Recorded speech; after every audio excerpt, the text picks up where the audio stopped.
All right, now we're going to put in our reference lines, because reference lines will allow us to create that path with that radius that we want. And we'll take the reference lines and align them to these reference planes.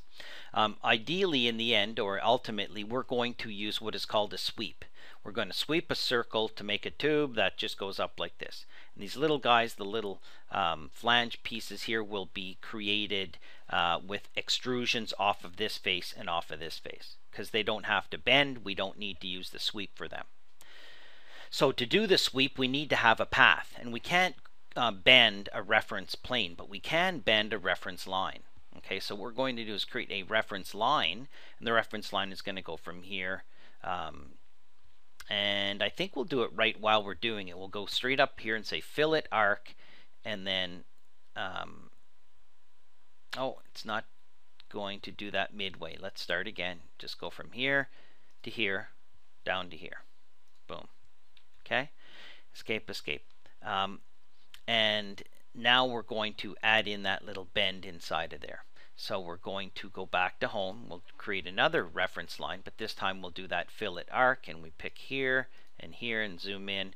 And we can set that radius, and it doesn't really let you type anything in. I wish it would. So you have to kind of pick and then pick the temporary dimension after the fact and say, you know, 4 inches. So it creates a 4-inch radius, and that represents the center. Escape, escape, and we're done with that.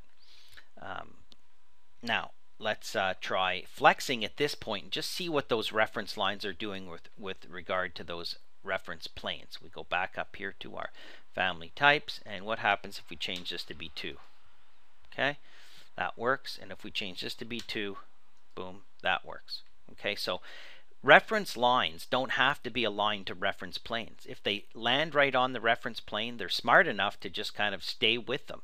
Okay, so we're just going to kind of leave that like it is for now, except for we're going to set this back to be 3 feet by 3 feet. Hit apply, hit OK. So that seems to be working there. So now we're going to create our actual, I'm just going to slide this over so we can zoom in a bit. Now we're going to create the actual sweep over here in our next lesson.